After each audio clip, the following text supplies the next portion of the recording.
Let's dive into this recent exchange between Congresswoman Alexandria Ocasio-Cortez and Energy Secretary Chris Wright. Thank you so much, Mr. Chairman. Before I dive into my questions, I just wanted to clarify some of the exchanges that happened recently.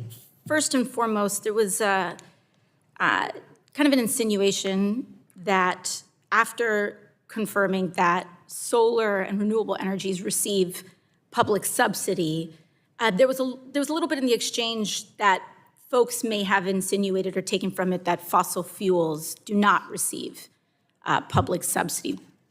That's not what you're saying, right? Correct, Mr. Secretary? Nowhere near of the same magnitude. And there's controversy about how to count them. I would say no meaningful subsidies today for oil and gas in the United States. Okay, I think you're right in that there's a disagreement in that.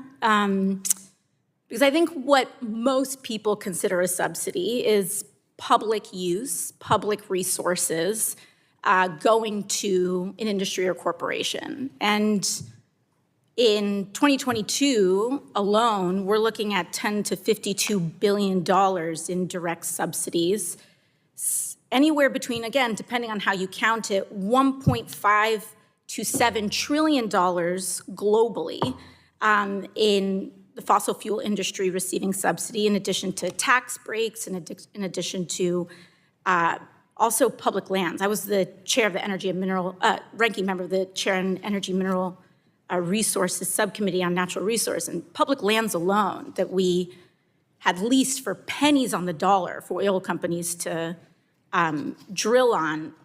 I think those would be considered subsidies, but there may be a difference of opinion there. She brings up public land leases, arguing that oil companies getting to drill on federal land for pennies on the dollar counts as a subsidy. But let's unpack that. That's not a subsidy. That's a business transaction. The government sets terms. Companies bid. Royalties are paid. If anything, the federal government profits off these deals. But AOC needs a villain, and the oil companies are convenient targets.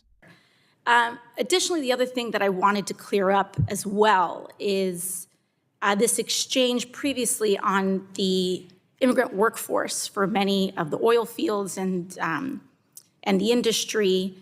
You stated that there's a difference between quote-unquote illegal immigration and legal immigration.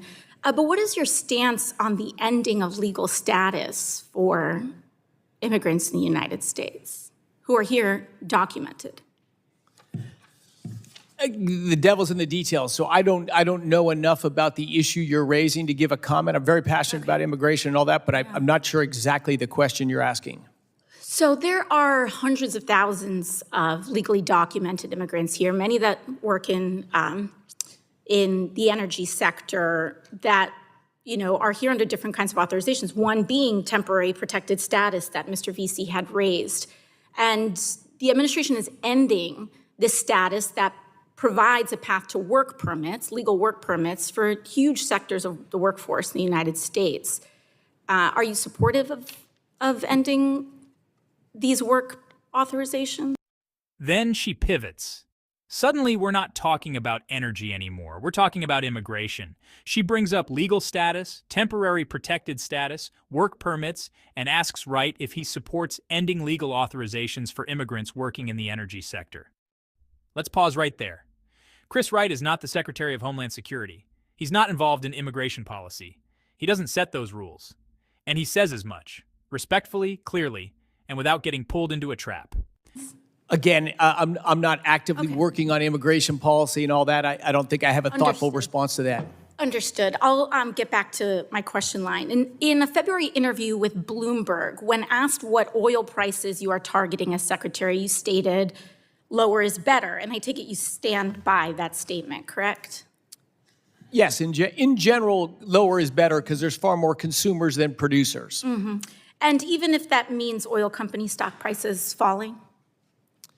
I don't think American consumers should worry about the stock prices of oil and gas companies. You do need a healthy sector to actually produce, but that's what a market mechanism does. The cure for high prices is high prices, and the cure for low prices is low prices. And I think we're in agreement there.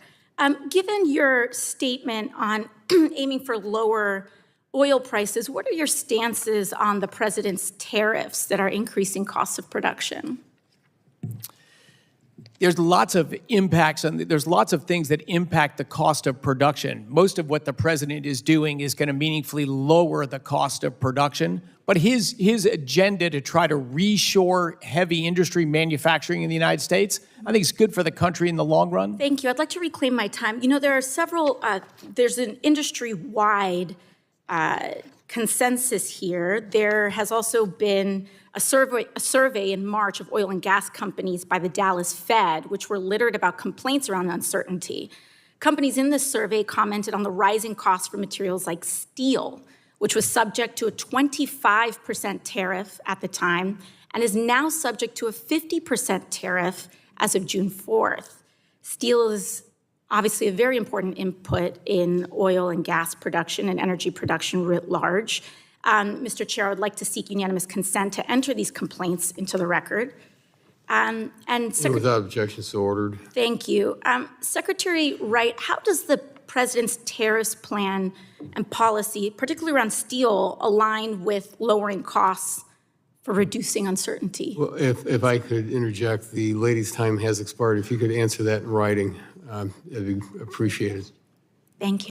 So we have a congresswoman who is deeply committed to a specific ideological narrative.